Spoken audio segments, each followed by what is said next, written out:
First of these great motivators comes in verse 12.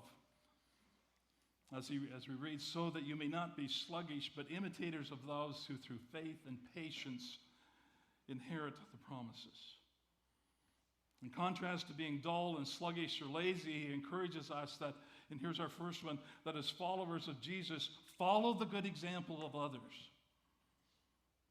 Following the good example of others can motivate us to live with confident assurance in our future hope. Good examples can motivate us and can spur us on to Christian maturity and faithfulness. Examples are powerful things. I remember when I was younger, I would pretend that I was older, and I wanted to learn how to tie a tie. And I, as a kid, a youngster, did those clip-on things. And one day I said to Dad, I'd like to learn how to tie a tie. You know, he didn't say, well, you go get your tie and you put it around your neck, and part of that tie is wider than the other, and bring the wider part down so it's hanging below the narrow part, and then you take that wider part and you put it over the narrow part and bring it underneath, and then you bring it up closer to your neck and you bring it over and there's a little flat. No, he didn't do any of that. He said, go get your tie.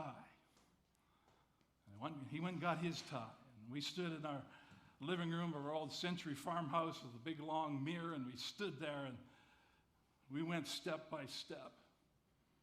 And I'd get so far and then I was done. And then we'd start all over again. We'd do it again. We'd do it again. We'd do it again.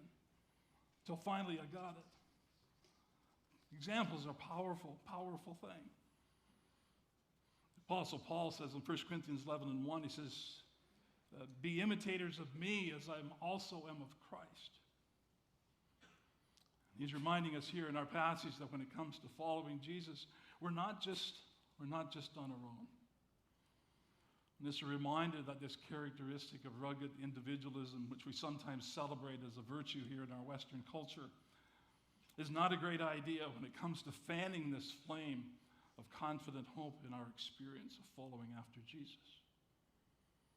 But here in the latter part of verse 12, he's encouraging his readers to follow some good examples of those who through faith and patience inherit the promise.